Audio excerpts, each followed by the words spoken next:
Hello guys, आपका एक बार फिर से स्वागत है मेरे YouTube channel innovate for you पर। आज इस वीडियो में हम नेशनलिज्म इन इंडिया यानी भारत में राष्ट्रवाद का लास्ट पार्ट पढ़ने वाले हैं। तो इस वीडियो को लास्ट तक ध्यान से देखना और यदि आपको अच्छी लगती है तो इसे लाइक भी करना और सब्सक्राइब भी करना। तो चलिए स्टार्ट करते हैं। देखिएगा, अब इसमें लगभग हम एंड की तरफ चैप्टर में बढ़ गए हैं। तो क्वेश्चन ये निकल के आता है, describe the main features of Poona pact, यानी पूना पैक्ट के मेन फीचर्स क्या क्या थे। आंसर में आप देखेंगे the main features of Poona pact were क्या। Number 1, the Poona pact September 1932 यानी 1932 में पूना पैक्ट जो है हुआ था। गेव डिप्रेस क्लासेस, जो डिप्रेस क्लासेस मतलब जो दमित वर्ग थे, यानी कि जो जिनको अछूती जाति हम मानते थे। डिप्रेस क्लासेस जिनको बाद में क्या माना गया, later to be known as scheduled caste, यानी कि अनुसूचित जाति के रूप में जिनको बाद में जाना गया। Reserve seats in provincial and central legislative council, जिनको बाद में प्रांतीय और केंद्रीय विधान परिषद में आरक्षित सीटें दे दी जाती है। यानी पूना पैक्ट में ये सब विशेषताएं थी। Number 2, they were to be voted in by general electorate, यानी क्या कि दे वर बी वोटेड, यानी कि उनका जो चयन किया जाता था जनरल असेंबली, जनरल इलेक्टोरेट यानी सामान्य मतदाताओं द्वारा किया जाना था। The act came into force due to Gandhi ji began a fast unto death। Gandhi ji ने इसको अपने मर्जी से, यानी गांधी जी ने इस पर दबाव डाला था कि इसको लागू किया जाना चाहिए। और उन्होंने कहा था कि मैं, यदि आप इसे लागू नहीं करते हैं तो इसके लिए मैं आमरण अनशन करूंगा। Ambedkar ultimately accepted Gandhi stand, और अंबेडकर ने लास्टली जो है गांधी जी की जो डिमांड थी उसको मान लिया था, गांधी जी से सहमत हो गए थे। हुआ क्या था स्टूडेंट कि गांधी जी और महात्मा में अंबेडकर जी में आपस में थोड़ा डिस्प्यूट था। गांधी जी, अंबेडकर जो क्या कहते थे, 1930 में दमित वर्ग यानी दलित वर्ग, उन्होंने एक एसोसिएशन बनाया था 1930 में, डिप्रेस्ड क्लासेस एसोसिएशन। दलितों के लिए अलग निर्वाचन क्षेत्रों के सवाल पर दूसरे गोलमेज सम्मेलन में महात्मा गांधी के साथ अंबेडकर जी का काफ़ी विवाद हुआ था। जब ब्रिटिश सरकार ने अंबेडकर की मांग मान ली तो गांधी जी आमरण अनशन पर बैठ गए। तो अंबेडकर से गांधी जी ने, जब ब्रिटिश सरकार ने अंबेडकर की मांग को मान लिया तो गांधी जी उस पर बैठ गए आमरण अनशन पर। तो उनका ये मत था कि दलितों के लिए अलग निर्वाचन क्षेत्रों की व्यवस्था करने से समाज में उनके एकीकरण की प्रक्रिया जो है वो धीमी पड़ जाएगी।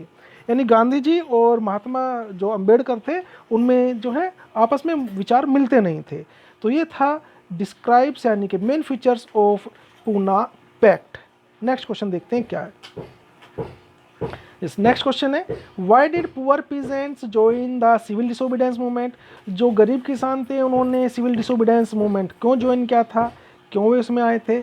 Y could not Congress give full support to their demands, Congress ने उनकी डिमांड को फुल सपोर्ट क्यों नहीं किया। तो आंसर में देखते हैं क्या है।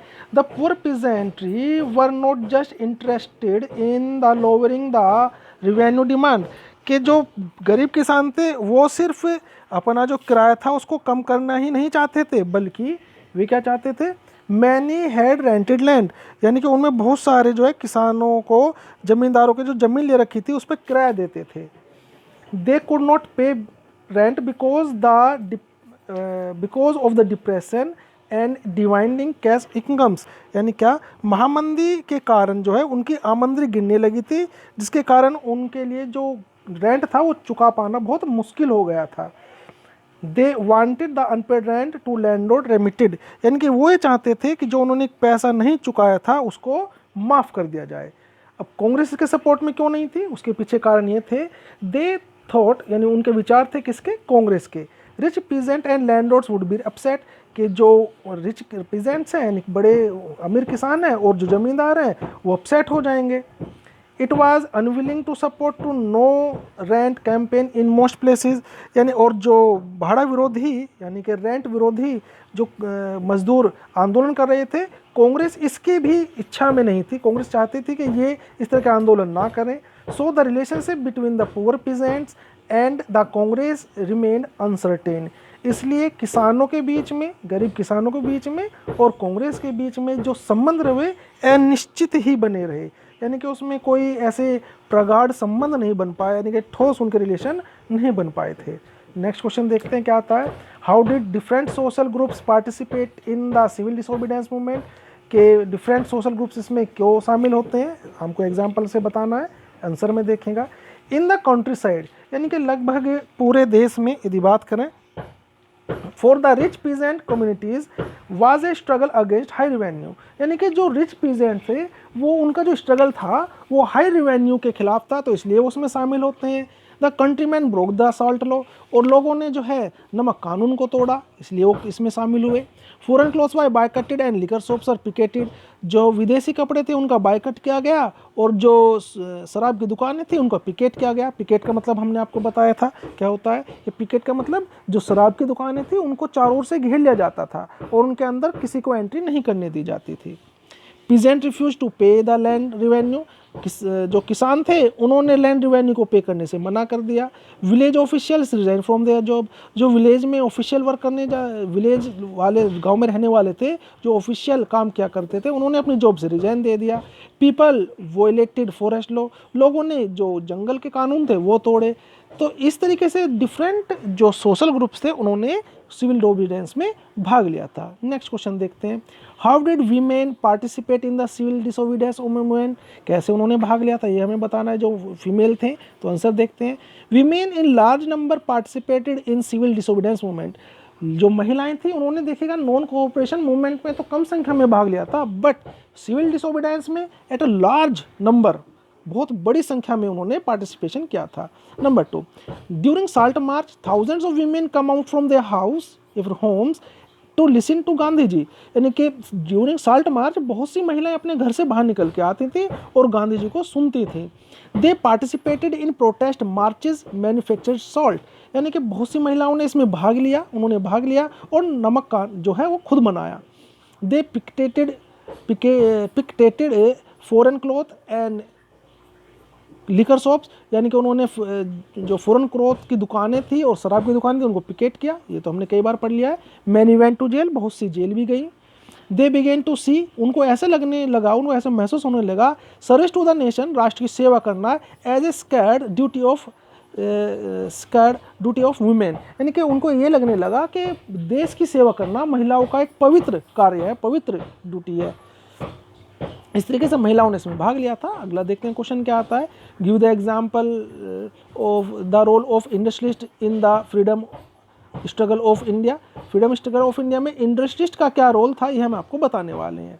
देखिए जरा ध्यान से देखिएगा, इसके आंसर में क्या आना है, दे लैंड मतलब जो इंडस्ट्रियलिस्ट थे, they lent their support to the Congress, Congress को उन्होंने अपना सपोर्ट दिया in protest against the colonial policies, जो औपनिवेशिक सरकार की जो पॉलिसीज थी उनके अगेंस्ट में उन्होंने सपोर्ट किया कांग्रेस का। दैट रिस्ट्रिक्टेड, यानी कि प्रतिबंध करती थी इंडिजियस बिजनेस एंटरप्राइजेस, जो स्वदेशी व्यापार के खिलाफ थी, तो उन्होंने इसके लिए सपोर्ट किया था। Number 2, they also gave financial assistance, उन्होंने फाइनेंशियल असिस्टेंस भी दी थी।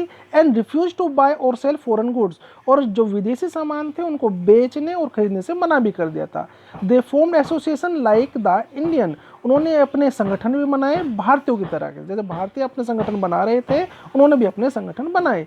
दे फॉर्म्ड एसोसिएशन लाइक इंडियन, देखिए वही सेंटेंस फिर से रिपीट होता है यहाँ पर कि उन्होंने भारतीयों की तरह अपने संगठन बनाए। And commercial Congress in 1920 and FICCI in 1927, यानी कि 1920 में उन्होंने भारतीय औद्योगिक और वाणिज्यिक कांग्रेस, 1927 में फिक्की जैसे संगठन जो है उनका गठन किया था। They viewed swaraj as freedom from the domination of market by foreign goods but withdraw their support when the second round table congress failed, यानी होता क्या है इसमें कि उन्होंने स्वराज जो, यानी कि आप स्वराज मतलब खुद का राज, एक तरह से ऐसे कह सकते हैं आपको, स्वराज को विदेशी वस्तुओं द्वारा बाजार के वर्चस्व से आज़ादी के रूप में देखा। लेकिन जब दूसरा गोलमेज सम्मेलन हुआ तो कांग्रेस में असफल हो जाती है और इस कारण उन्होंने अपना जो समर्थन था, सपोर्ट था, वो वापस ले लिया था। पुरुषोत्तम दास और Thakur Das and G D Birla attacked the colonial control over Indian economy, means जो पुरुषोत्तम दास थे, ठाकुर दास थे और जी डी बिरला, इन्होंने भारतीय अर्थव्यवस्था पर औपनिवेशिक जो नियंत्रण था उस पर हमला किया था। मतलब ये औपनिवेशिक सरकार के कंट्रोल को ख़त्म कर देना चाहते थे। तो इस तरीके से इन्होंने सिविल डिसोबीडियंस मूवमेंट में भाग लिया था। चलते हैं, देखते हैं नेक्स्ट क्वेश्चन क्या है। What were the limitations of the civil disobedience movement? Civil disobedience movement जो था उसकी क्या क्या लिमिटेशन थी, तो आंसर में देखते हैं। देखिएगा, सबसे पहले दलित पार्टिसिपेशन वाज लिमिटेड, ये तो हमने आपको बता दिया था कि दलित पार्टिसिपेशन जो था वो लिमिटेड था। दे बिगेन ऑर्गेनाइजिंग देमसेल्फ, वे अपने आप को संगठित करने लगे। Demanding reserve seats in education institutions, और वे अपने जो एजुकेशन इंस्टीट्यूशन थे उसमें अपनी रिजर्व सीट के लिए मांगे रखने लगे। एंड सेपरेटेड इलेक्टोरेट, और अपने निर्वाचन क्षेत्र की भी मांग करने लगे। Doctor Ambedkar, doctor B R Ambedkar, वो organise the Dalit into the depressed class association in 130, ये 130 ने 1930, 1930 कर लेना है इसको स्टूडेंट्स, 1930, यानी कि ये आपको करना है 1930, ये वाला, ये 130 लिखा है, करेक्ट है, तो इसको आप 1930 कर लेंगे। यस, उसके बाद में अब who organise the Dalit depression into the depressed class association in 1930, clash with Mahatma Gandhi at second round table conference by demanding separate electorate for Dalit, यानी कि जो अंबेडकर थे उनके लिए अलग से निर्वाचन क्षेत्र बना रहे थे, लेकिन महात्मा गांधी इसके खिलाफ थे, जैसे कि पूना पैक्ट में हुआ था, है ना। महात्मा गांधी ये कह रहे थे कि यदि इनके लिए अलग से इलेक्टोरेट क्षेत्र बनाने लगे तो होगा क्या, जो मैं एक तरह से यूनिटी में यूनिफाई करना इनको लोगों को चाहता हूँ, तो ऐसा नहीं होगा, लोगों के अंदर मनमुटाव होना शुरू हो जाएगा।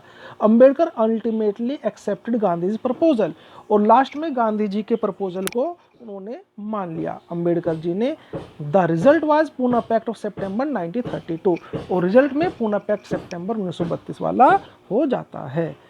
Muslim political groups were also lukewarm in their response to civil disobedience movement। इसमें क्या होता है, देखिए जरा ध्यान से, जो मुस्लिम लोग थे, मुस्लिम देखिए इसमें क्या लिखा है, मुस्लिम पॉलिटिकल ग्रुप्स, जो मुस्लिम पॉलिटिकल ग्रुप्स थे वर आल्सो ल्यूकवार्म, यानी कि कोई खास उत्साह नहीं था, गुनगुन, इस तरह से एक पानी जो गुनगुना पानी होता है, यानी ज़्यादा गर्म नहीं होता, तो उस तरह से इस जो मुस्लिम संगठन थे वो भी साथ तो थे गांधी जी के, लेकिन उनके अंदर कुछ ऐसा उत्साह नहीं था। In their response to the civil disobedience movement, in civil disobedience movement के प्रति जो मुस्लिम थे उनका भी कोई खास उत्साह नहीं था। After the decline of non cooperation Khilafat movement, जब non cooperation Khilafat movement decline हो गया था, large section of Muslims felt alienated from the Congress, और बहुत से जो मुस्लिम हैं कांग्रेस से अपना अलगाव महसूस करने लगे थे, कांग्रेस उनके साथ नहीं है, उनके दिमाग में ये बात बैठने लगी। When the civil disobedience movement started, जब सिविल डिसोबीडियंस मूवमेंट स्टार्ट होता है, there sudden atmosphere the suspicion and distrust between communities.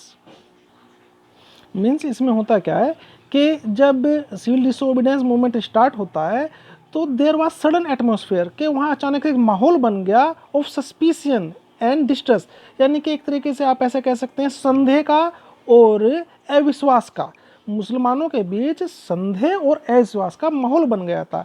एलाइनेटेड from the Congress, यानी कांग्रेस से अलग हुए, लार्ज सेक्शन ऑफ मुस्लिम, जो मुसलमान वर्ग जो है कांग्रेस से जो अलग हो गया था, could not response to call for a united struggle, यानी कि एक जो संघर्ष, एक साथ संघर्ष के लिए जो कांग्रेस आह्वान कर रही थी, तो उन्होंने इसका कोई भी रेस्पॉन्स नहीं दिया। Many Muslim leaders and intellectual express their concern about the state of Muslim as a minority with India, यानी कि जो मुसलमानों के बड़े बड़े नेता थे, और इंटेलेक्चुअल का मतलब होता है बुद्धिजीवी, इनको ये महसूस होने लगा कि अब वो एक तरह से एक अल्पसंख्यक के रूप में भारत में जाने लगेंगे, उनकी पहचान अल्पसंख्यक के रूप में होने लगेगी। दे फियर, उनको ये डर था, that the culture and identity, यानी कि संस्कृति और उनकी पहचान किनकी, मुसलमानों की, would be submerged under the dominated of Hindu majority, यानी कि उनको ये डर था कि हिंदू बहुसंख्यकों के वर्चस्व के तहत या फिर उनके बीच में अल्पसंख्यकों की संस्कृति और पहचान ही डूब जाएगी। तो ये थी इस सिविल डिसोबीडियंस की कुछ एक लिमिटेशंस। अब देखते हैं इसमें आगे क्या है। What the type of flag was design during the स्वदेशी मूवमेंट इन बंगाल। जो बंगाल में स्वदेशी मूवमेंट हुआ था, आंदोलन हुआ था, उसकी क्या विशेषताएं थी आपको ये बताना है, उसका कैसा डिजाइन था। तो देखिएगा, स्वदेशी बंगाल जो मूवमेंट हुआ था बंगाल में, the flag design was a tricolour flag, यानी कि 3 रंगों से वो बना हुआ था। जो स्वदेशी आंदोलन हुआ था, क्या क्या थे? The 2 features of the flag, the colour of the flag was red, green and yellow, यानी कौन से कलर थे? लाल, हरा और पीला। नंबर 2, इट हैज़ 8 लोटस, इसमें 8 कमल थे, representing 8 provinces in British India, और जिसको ये प्रेजेंट कर रहे थे, जो 8 कमल थे, जो ब्रिटिश इंडिया में जो 8 राज्य थे।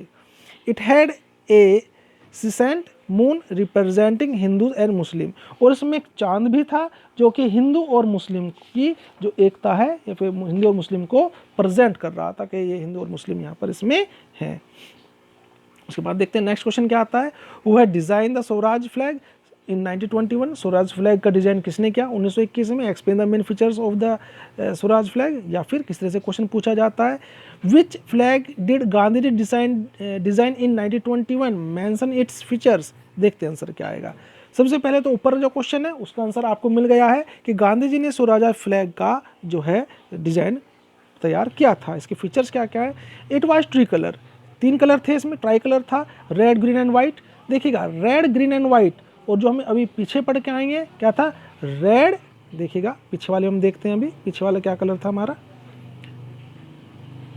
इसमें रेड, ग्रीन एंड येलो, और जबकि इसमें क्या है, दोनों में अंतर है। देखिएगा, स्वराज में है रेड, ग्रीन एंड वाइट, यहाँ वाइट, वहाँ येलो है, यहाँ वाइट है।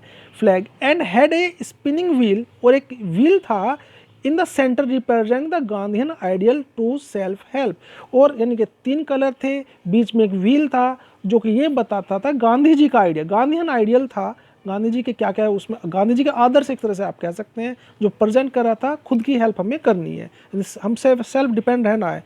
कैरिंग द फ्लैग, झंडे को लेकर के चलना। Holding it aloft during marches became a symbol of defence. क्या होता है इसका मतलब का आप इसे ऐसे समझ सकते हैं, यानी कि झंडे को पकड़ना, जब मार्चेस, जब गांधी जी मार्च क्या करते थे, यानी जुलूस क्या करते थे, तो उस दौरान झंडे को पकड़कर चलना जो शासन था उसके प्रति अवज्ञा का संकेत था। यानी लोगों को ये दिखाना चाहते थे गांधी जी, लोग इस चीज़ को शो करना चाहते थे कि हम अब ब्रिटिश शासन की आज्ञा को नहीं मानेंगे। तो ये था स्वराज फ्लैग के बारे में। अब स्टूडेंट्स, इसमें एक और चीज़, कुछ एक इम्पोर्टेंट नोट देखिएगा, चैप्टर लगभग हमारा एंड हो चुका है, बाकी आप एनसीईआरटी पढ़िएगा, थोड़ा बहुत यदि कुछ बचता है तो आप उससे कवर कीजिएगा, लेकिन कुछ एक इम्पोर्टेंट नोट्स मैंने यहाँ पर आपको दिए हैं। क्या क्या है? The year 1921 known as great divide year, ये MCQ fill in the blanks आपके बन सकते हैं इससे। Note number 2, at the Congress session at Nagpur in December 1920, 1920 में जो कांग्रेस का सेशन हुआ था, एक कॉम्प्रोमाइज वाज वर्कआउट, एक कॉम्प्रोमाइज हुआ था, and the non cooperation programme was adopted, और नॉन कोऑपरेशन जो प्रोग्राम था उसको एडप्ट कर लिया गया था। Number 3, the non cooperation Khilafat movement began in January 1921। ये इस तरीके से आपसे क्वेश्चन पूछे जा सकते हैं। राजू यानी अल्लूरी सीताराम राजू, राजू मीन्स अल्लूरी सीताराम राजू, जो गुडेम हिल्स के लीडर थे, एग्जीक्यूटेड इन 1921, 1924 में उनको फांसी दी गई थी। The writer of Vande Mataram is Bankim Chandra Chattopadhyay. Question आपसे कई बार पूछे गए हैं। इन मद्रास, मद्रास में नटेशा शास्त्री जो थे, नटेशा शास्त्री, उन्होंने क्या करा था? Publish a massive 4 volume collection of Tamil folk tales, the folklore a southern India, southern India means जो मद्रास में नटेशा शास्त्री ने the folklores of southern India के नाम से तमिल लोक कथाओं का विशाल संकलन 4 खंडों में, 4 यानी सेक्शन में वो प्रकाशित किया था इन्होंने। आपसे क्वेश्चन में पूछा जा सकता है क्या कि the folklores of southern India किसने लिखा है, आप ऐसा कह सकते हैं, तो आप बता देंगे उसमें नटेशा शास्त्री। कहाँ के थे? मद्रास के। उसके बाद में next question, the resolution of Purna Swarajya, इसमें स्पेलिंग करेक्ट कर लेना, Purna Swarajya was adopted at Lahore session of 1929, यानी कि जो पूर्ण स्वराज्य की मांग की गई थी वो 1929 में लाहौर के सेशन में की गई थी। CR Das and Motilal Nehru form the Swaraj party, Swaraj party जो बनाई थी सीआर दास ने यानी चित्तरंजन दास और मोतीलाल नेहरू जी ने बनाई थी। तो ये कुछ एक इम्पोर्टेंट नोट्स थे। अब स्टूडेंट्स यहाँ पर कुछ एक मल्टीपल चॉइस क्वेश्चंस आपके लिए इम्पोर्टेंट जो क्वेश्चंस हो सकते हैं वो हम लेके आए हैं, इसमें आप देख सकते हैं। जैसे कि फर्स्ट क्वेश्चन ये तो आपको पता है ही, in which Jallianwala Bagh incident took place, yes of course not, Amritsar. इस तरीके से मतलब आप देख सकते हैं सारे क्वेश्चंस वो होंगे जिनके बारे में आपने कुछ ना कुछ पढ़ा हुआ है। तो ये क्वेश्चन बहुत इंपॉर्टेंट है, इन पर ध्यान भी देना है आपको। और बाकी अपनी सेल्फ स्टडी से तो बढ़िया कुछ होता ही नहीं है, आपको अपनी सेल्फ स्टडी भी कर लेनी है। देखिएगा आपको बहुत इंपॉर्टेंट क्वेश्चंस में हम लेके आए हैं स्टूडेंट्स। आज ये चैप्टर हमारा एंड हो जाएगा। ये एमसीक्यू थे टोटल कुल मिलाकर के इसमें। और आप कमेंट जरूर करना, आप बताइएगा आपको ये हमारी सीरीज़ 5 वीडियोस हमने बनाई हैं इस चैप्टर के लिए आपको कैसी लगी। कमेंट जरूर करना और बताइएगा कहाँ पर हमने कमी करी है और क्या हमें इसमें वो बदलाव कर देना चाहिए। यदि आपको अच्छी लगी है तो उसको भी अप्रिशिएट कीजिएगा। Thanks for watching. Next video आपके लिए बहुत जल्दी हम लेकर आएंगे। तब तक आप अपनी तैयारी बहुत अच्छी तरीके से कीजिएगा। हमें पूर्ण विश्वास है कि ये नोट्स आपको एग्ज़ाम में बहुत ज़्यादा हेल्पफुल होंगे। गुड बाय, टेक केयर, मिलते हैं बहुत जल्दी नेक्स्ट वीडियो में।